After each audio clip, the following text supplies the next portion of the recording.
राजेश जैन अपनी शंका रख रहे हैं, जैनेतर लोग जैन मूर्ति की पूजा कैसे करें, इसका कोई साधारण उपाय बताएं। पहली बात तो जैन धर्म में सिर्फ मूर्ति पूजा ही नहीं है, मूर्ति पूजा के साथ साथ मूर्तिमान की पूजा है। ये मूर्ति तो एक आकार है परमात्मा का, ऐसी शांत मुद्रा का जो परमात्मा हुए हैं, जैसे महावीर स्वामी, जैसे आदिनाथ या शुद्ध परमात्मा, उनकी एक छवि है, उनका यह प्रतिबिंब है, यह आधार है निराधार होने के लिए, ये अवलंबन है निरालंबन होने के लिए, ठीक है ना। तो अवलंबन से निरालंबन होना है, ऐसे परमात्मा का ध्यान करना, ऐसे परमात्मा को प्राप्त करना। तो जैन धर्म में मूर्ति के साथ साथ मूर्तिमान की पूजा है। अब आपने कहा कि जैन तो करते ही करते हैं, अजैन कैसे करें?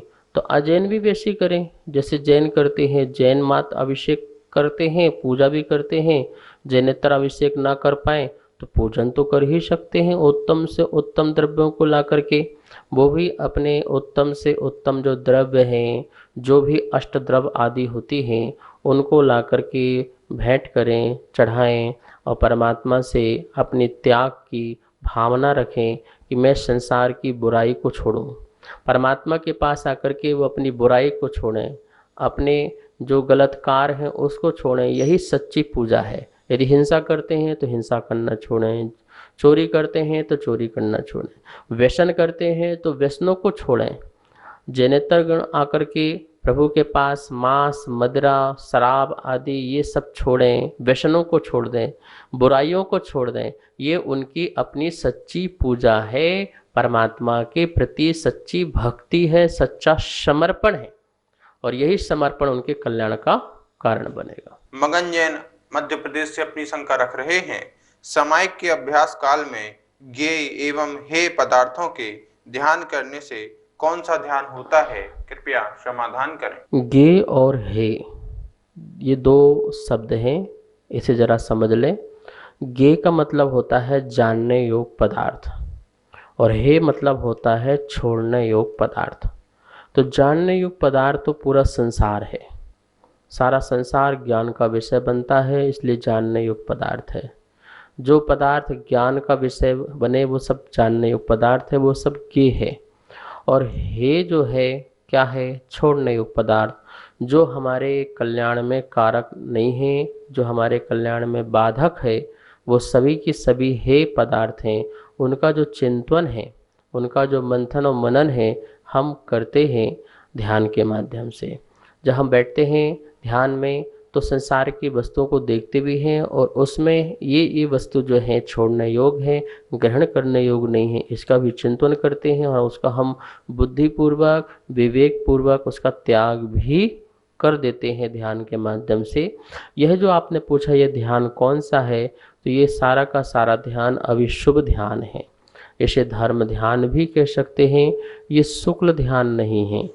शुक्ल ध्यान में छोड़ने की भाव कुछ भी नहीं है, वहाँ तो आत्मस्थ होना है, उपयोग की शुद्धता होना है, उसका नाम शुद्ध उपयोग है, वह ध्यान शुक्ल ध्यान कहलाता है।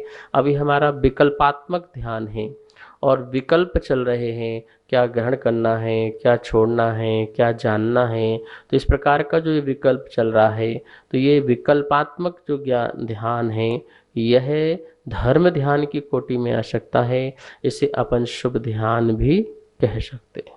भारतीय जैन टिकाईत मालेगांव से अपनी शंका रख रही हैं, किसी वस्तु का अपने मन से ही त्याग लिया और थोड़ा प्रायश्चित करके मन से ही छोड़ दिया, तो क्या इसमें हमें कोई पाप लगेगा क्या, कृपया समाधान करें। आपने अपने मन से नियम लिया, ये पुण्य है, और आपने अपने ही मन से छोड़ दिया, ये पाप है। तो आपने ही पुण्य कमाया और आपने ही पाप कमाया। मुनिराज से लिया होता तो पुण्य नहीं महापुण्य कमाते, और फिर बिना मुनिराज को बताए छोड़ दिया तो महापाप कमाते।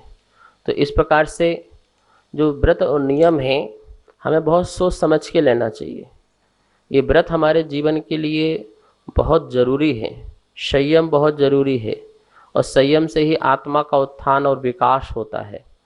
तो इसे बड़ी दृढ़ता के साथ पालन करें।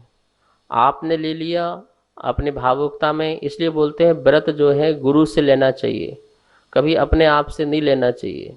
गुरु आपकी परीक्षा करता है, गुरु आपकी कैपेसिटी देखता है, गुरु आपकी शक्ति देखता है, गुरु आपके भाव देखता है। सब कुछ देखने के बाद वो जो उचित समझता है फिर वो व्रत देता है, बीच बीच में शिक्षाएं भी देता है, निर्देशन प्राप्त होता रहता है, आशीर्वाद प्राप्त होता रहता है। तो व्रतों में दृढ़ता रहती है और व्रत सुदृढ़ता से पालन होते हैं। और यदि आपने अपने आप में भावुकता में अभी भाव हुए ले लिए और बाद में कमजोरी काल, लोभ लालच का काल या आसक्ति का काल आया और आपने उसे तोड़ दिया, छोड़ दिया, व्रत भंगी बन जाते हो, फिर आप दिल्ली स्वतंत्र स्वच्छंद हो जाते हो। तो स्वच्छंदता को दूर करने के लिए कहा है कि गुरुओं से व्रत लो, गुरुओं के सन्निधि में जाके व्रत लो, उनका आशीर्वाद सदा प्राप्त रहेगा। मन में ये रहेगा कि हाँ गुरु ने दिए हमको व्रत, तो आप अपने प्राण चले जाएं फिर भी आप अपने व्रतों की रक्षा करते ही करते हैं। तो इस प्रकार से यदि आप नियम लेते हैं, स्वयं तोड़ते हैं, तो इसके जिम्मेवार आप हैं और आपको इसका पाप का बंध होगा। अब आप उसका पश्चाताप करते रहो तो आप किससे क्या बोलोगे, अंदर ही अंदर घुटते रहोगे। जाइए गुरु के पास जाइए, उसका पश्चाताप कीजिए, प्रायश्चित लीजिए और पुनः उनसे नियम लेकर के दृढ़ हो जाइए। सुशीला पहाड़िया धार से अपनी शंका रख रही हैं, एक प्रमाण योजन में कितना कोस होता है और एक कोस कितने किलोमीटर का होता है, कृपया समाधान करें। जैन दर्शन में जो योजन शब्द है ये नाप अर्थ में आता है, अर्थात अनुमान में आता है कि इसकी किसी चीज़ की लंबाई चौड़ाई नापना हो, इसके लिए योजन आता है। तो बहुत प्रसंगों में योजन की बात चलती है। तो योजन दो प्रकार के होते हैं। एक प्रमाण जो योजन है तो 2000 कोश का होता है, 2000 कोश का एक प्रमाण योजन होता है, ठीक है ना। और एक लघु योजन होता है, वह 4 कोश का एक लघु योजन होता है। तो छोटा जो योजन है वो 4 कोश का है और जो बड़ा जो योजन है जैसे महायोजन भी कहते हैं वह 2000 कोश का होता है। अब आप लगा लीजिए कि एक योजन जो है 4 कोश का यदि छोटा लगाएं और एक कोश है वो 2 मील का होता है, 2 मील बराबर एक कोश, और 1.5 किलोमीटर का 1 मील होता है। तो इस प्रकार से अपन देखेंगे जो लघु योजन जो है वो 12 किलोमीटर का हो जाएगा, कि 12 किलोमीटर का एक लघु योजन। तो अब 2000 कोश का जो प्रमाण योजन है, महायोजन है, उसके बारे में भी आप गणित के माध्यम से लगा सकते हैं। तो इतना ही ध्यान रखना, प्रमाण योजन या महायोजन 2000 कोश का, एक कोश जो है 2 मील का और 1 मील जो है 1.5 किलोमीटर का। तो लघु योजन भी इसी प्रकार से 4 कोश का एक लघु योजन। जो वस्तुएं जो हैं, कृत्रिम वस्तुएं जो हैं जिनको नापा जाता है तो लघु योजन से, और जो अकृत्रिम जो वस्तुएं हैं उनको महायोजन से नापते हैं। सभी को सादर जय जिनेंद्र। पूज्य गुरुदेव के द्वारा नित्य आप सभी की शंकाओं का आगम के अनुसार समाधान किया जा रहा है, जो कि पारस चैनल के माध्यम से पूरे विश्व में प्रसारित हो रहा है।